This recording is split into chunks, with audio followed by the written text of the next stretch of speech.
Hi everyone, welcome back to law information. ಇವತ್ತು problem ಕ್ವಶನ್ಸ್ನ ಯಾವ ರೀತಿ ಆನ್ಸರ್ ಮಾಡಬೇಕು ಅನ್ನೋದನ್ನ ಡಿಸ್ಕಷನ್ ಮಾಡೋಣ. ಎಲ್ಲರಿಗೂ ಇರುವಂಥ ಒಂದು ಕಾಮನ್ ಕ್ವಶನ್, ಎಕ್ಸಾಮ್ಸ್ನಲ್ಲಿ ಯಾವ ರೀತಿಯಾಗಿ ಪ್ರಾಬ್ಲಮ್ ಕ್ವಶನ್ಸ್ನ ಅಟೆಂಡ್ ಮಾಡಬೇಕು, ಯಾವ ಫಾರ್ಮೇಟಲ್ಲಿ ಬರೆದ್ರೆ ಮಾರ್ಕ್ಸ್ ಸಿಗುತ್ತೆ ಅಂತ ಈ ಒಂದು ಸೆಷನಲ್ಲಿ ಅದ್ರ ಬಗ್ಗೆ ಡಿಸ್ಕಷನ್ ಮಾಡೋಣ. ಯಾವುದೇ ಒಂದು ಪ್ರಾಬ್ಲಮ್ ಕ್ವಶನ್ನ ಅಟೆಂಡ್ ಮಾಡ್ತೀವಿ ಅಂದರೆ 6 ಸ್ಟೆಪ್ನ ಫಾಲೋ ಮಾಡಬೇಕಾಗುತ್ತೆ. ಮೊದಲನೇದಾಗಿ ಫ್ಯಾಕ್ಟ್ಸ್ ಆಫ್ ದಿ ಕೇಸ್, ಪ್ರಕರಣದ ವಾಸ್ತವಾಂಶಗಳು. Second one, issue of the case, ಪ್ರಕರಣದ ವಿವಾದಗಳು.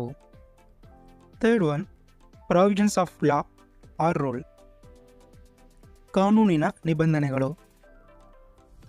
ಫೋರ್ತ್ ಒನ್, ಡಿಸೈಡೆಡ್ ಕೇಸ್, ನಿರ್ಧರಿತ ಪ್ರಕರಣಗಳು.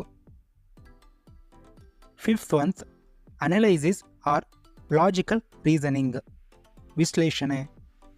ಸಿಕ್ಸ್ತ್ ಒನ್, ಕನ್ಕ್ಲೂಷನ್, ತೀರ್ಮಾನ.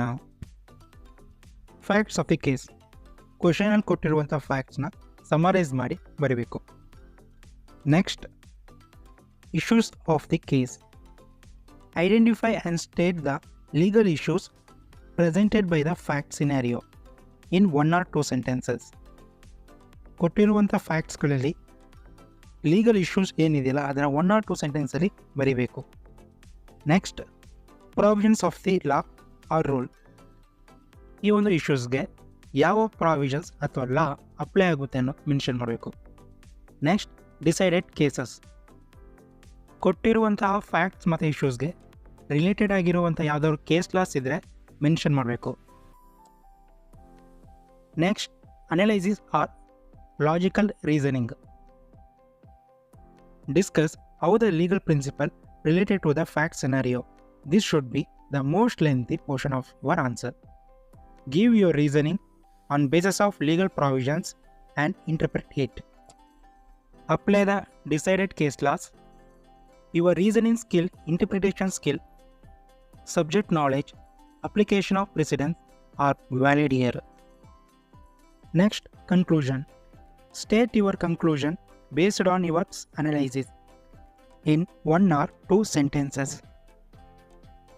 This is the format to answer problem questions. ಯಾವ ರೀತಿ ಈ ಫಾರ್ಮೆಟ್ನ ಅಪ್ಲೈ ಮಾಡೋದು ಅಂತ ಒಂದು ಪ್ರಾಬ್ಲಮ್ ಕ್ವಶನಲ್ಲಿ ನೋಡೋಣ. ಲಾ ಆಫ್ ಥಾಟ್ಸ್ನ ಕ್ವಶನ್ ಪೇಪರಿಂದ ಈ ಒಂದು ಕ್ವಶನ್ನ ಆಯ್ಕೆ ಮಾಡ್ಕೊಂಡಿದ್ದೀನಿ. ಈ ಒಂದು ಪ್ರಾಬ್ಲಮ್ ಕ್ವಶನ್ನಲ್ಲಿ ಡಿಫೆಂಡೆಂಟ್ ಚುನಾವಣಾ ಅಧಿಕಾರಿ ಆಗಿರುತ್ತಾನೆ. He refused to register the vote of the plaintiff, who was a qualified voter. Through the candidate for whom the plaintiff wanted to vote wins, the plaintiff sues defendant for compensation. Decided. ಚುನಾವಣಾ ಅಧಿಕಾರಿಯಾದ ಪ್ರತಿವಾದಿಯು ವಾದಿಯು ನ್ಯಾಯಸಮ್ಮತ ಮತದಾರನಾಗಿದ್ದೂ ಕೂಡ ಮತದಾನ ಮಾಡಲು ಅವಕಾಶವನ್ನು ನಿರಾಕರಿಸುವನು. ವಾದಿಯು ಮತ ಹಾಕಬೇಕೆಂದಿದ್ದ ಅಭ್ಯರ್ಥಿಯು ಗೆದ್ದಿದ್ದರೂ ಕೂಡ ವಾದಿಯು ತನ್ನ ಹಕ್ಕಿನ ಚ್ಯುತಿಗಾಗಿ ಪರಿಹಾರ ಕೋರುವನು. ನಿರ್ಧರಿಸಿ. ಫ್ಯಾಕ್ಟ್ಸ್ ಆಫ್ ದಿ ಕೇಸ್, ಈ ಪ್ರಾಬ್ಲಮ್ ಕ್ವಶನಲ್ಲಿರುವಂಥ ಫ್ಯಾಕ್ಟ್ಸ್ ಮಾತ್ರ ಬರೀಬೇಕು. For example, the defendant a returning officer refused to register the vote of the plaintiff who was a qualified voter. However, the plaintiff preferred candidate on the election. Just ಕ್ವಶನಲ್ಲಿರುವಂಥ ಫ್ಯಾಕ್ಟ್ಸ್ನ ಬರೆದ್ರೆ ಸಾಕು, ಈಸಿಯಾಗಿ 1 mark ಸಿಕ್ಬಿಡುತ್ತೆ. Next, issues of the case, ಈ ಒಂದು ಫ್ಯಾಕ್ಟ್ಸ್ನಲ್ಲಿ ಮೇನಾಗಿ 2 ಇಶ್ಯೂಸ್ನ find out ಮಾಡಿದ್ದೀವಿ. ಮೊದಲನೇದು, ಪ್ರತಿವಾದಿಯು ಫಿರ್ಯಾದಿಯ ಮತದಾನದ ಹಕ್ಕನ್ನು ನಿರಾಕರಿಸಿದ್ದು ತಪ್ಪೆ. ಸೆಕೆಂಡ್ ಇಶ್ಯೂ, ತಮ್ಮ ಆದ್ಯತೆಯ ಅಭ್ಯರ್ಥಿ ಗೆದ್ದಿದ್ದರೂ ಫಿರ್ಯಾದಿದಾರರು ಪರಿಹಾರವನ್ನು ಪಡೆಯಬಹುದೇ. Next, provisions of the law or rule. In this case, the legal principle of injuria sine damno will apply. Injuria sine damno means an injury without physical loss. Provisions of the ಲಾನ ನಾವು ಕರೆಕ್ಟಾಗಿ ಬರೆಯೋಕ್ಕಾಗುತ್ತೆ. Provisions of the law ಅಂದರೆ ಈ ಒಂದು ಪ್ರಕರಣಕ್ಕೆ ಸಂಬಂಧಪಟ್ಟಂತೆ ಅಥವಾ ಇಶ್ಯೂಸ್ಗೆ ಸಂಬಂಧಪಟ್ಟಂತೆ ಯಾವ ಲಾ, ಯಾವ ಪ್ರಿನ್ಸಿಪಲ್ಸ್ ಅಪ್ಲೈ ಆಗುತ್ತೆ ಅಥವಾ ಯಾವ ಸೆಕ್ಷನ್ಸ್ ಅಪ್ಲೈ ಆಗುತ್ತೆ ಅನ್ನೋದನ್ನ ಮೆನ್ಷನ್ ಮಾಡಬೇಕಾಗುತ್ತೆ.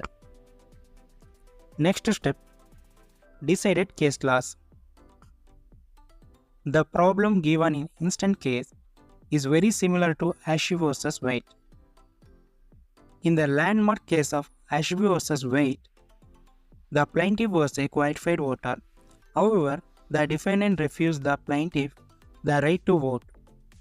It was concluded that damage shall not only include money, rather, legal damages also against such restrictions. Therefore, if the said person legal rights are infringed, may file a suit for remedies. Next step, analysis or logical reasoning. The defendant refusal to register the plaintiff vote constitutes an injury to the plaintiff's legal rights, as it deprived them of their fundamental right to participate in the electoral process.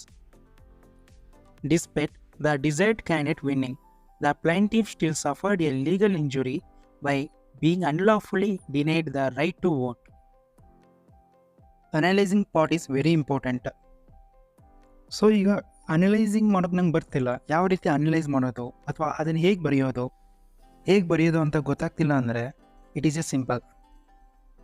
ಈಗಾಗಲೇ mention ಮಾಡಿರೋ provisions and case laws ಏನು ಹೇಳಿದೆ ಮತ್ತು ಅದು ಈ ಒಂದು ಪ್ರಕರಣಕ್ಕೆ ಯಾವ ರೀತಿಯಾಗಿ ರಿಲೇಟೆಡ್ ಆಗಿದೆ ಅನ್ನೋದನ್ನ ಎಕ್ಸ್ಪ್ಲೇನ್ ಮಾಡಬೇಕು. Next step, conclusion. ಈ ಒಂದು ಕನ್ಕ್ಲೂಷನ್ ಪಾರ್ಟ್ನಲ್ಲಿ ನಿಮ್ಮ ಒಂದು ಫೈನಲ್ ಡಿಸಿಷನ್ನ ಬರಿಬೇಕಾಗುತ್ತೆ. That the plaintiff can still ask for compensation because their voting rights were violated even though their preferred candidate won. ಈ ಒಂದು ಫಾರ್ಮ್ಯಾಟಲ್ಲಿ ಪ್ರಾಬ್ಲಮ್ ಕ್ವಶನ್ಸ್ನ ಅಟೆಂಡ್ ಮಾಡಿದ್ರೆ each 6 steps carried 1 mark, total 6 marks. 6 out of 6 marks ತಗೊಂಬೋದು. Facts of the case ಕ್ವಶನೆಲ್ಲ ಇದೆ, ಅದನ್ನು ಬರೆದ್ರೇ ಆಯಿತು. ಇಶ್ಯೂ ಆಫ್ ದ ಕೇಸ್ ಅದು ಕೂಡ ಕ್ವಶನೆಲ್ಲ ಇದೆ, ಕ್ವಶನಲ್ಲಿ ಏನಿದೆ ಅದೇ ಇಶ್ಯೂ ಫ್ರೇಮ್ ಮಾಡಿದ್ರೆ 1 mark ಸಿಗುತ್ತೆ, total 2 marks. Next provisions of law, ಯಾವ ಸೆಕ್ಷನ್ ಅಥವಾ ಯಾವ ಲಾ ಈ ಒಂದು ಇದಕ್ಕೆ ಅಪ್ಲೈ ಆಗುತ್ತೆ ಅನ್ನೋದನ್ನು ಬರೆದ್ರೆ 1 mark. Next decided case laws. Decided case laws ನೆನಪಾಗಿಲ್ಲ ಅಂದ್ರೂ ಅನಾಲೈಸಿಸ್ನ ಚೆನ್ನಾಗಿ ಬರೆದ್ರೆ 2 marks ಇದರಲ್ಲೇ ಸಿಕ್ಬಿಡುತ್ತೆ. ನಿಮ್ಮ ಒಂದು ಫೈನಲ್ ಡಿಸಿಷನ್ನ ಬರೆದ್ರೆ 1 mark, ಟೋಟಲ್ 6 marks ಈಸಿಯಾಗಿ ಸಿಗುತ್ತೆ. ಈ ಒಂದು ವಿಡಿಯೋ ಅರ್ಥ ಆಗಿದೆ ಅಂತ ಅಂದ್ಕೊತೀನಿ. ಏನಾದರೂ ಡೌಟ್ಸ್ ಇದ್ದರೆ ಕಮೆಂಟ್ ಮಾಡಿ, ಪ್ರತಿಯೊಬ್ಬರ ಕಮೆಂಟ್ಗೂ ನಾನು ರಿಪ್ಲೈ ಮಾಡ್ತೀನಿ. ಈ ಒಂದು ವಿಡಿಯೋ ನಿಮಗೆ ಯೂಸ್ಫುಲ್ ಆಗಿದ್ದರೆ ಕಮೆಂಟ್ ಮಾಡಿ, ಲೈಕ್ ಮಾಡಿ, ಮರೀದೆ ಸಬ್ಸ್ಕ್ರೈಬ್ ಮಾಡಿ. Thank you for watching. Again next ವಿಡಿಯೋದಲ್ಲಿ ಸಿಗೋಣ.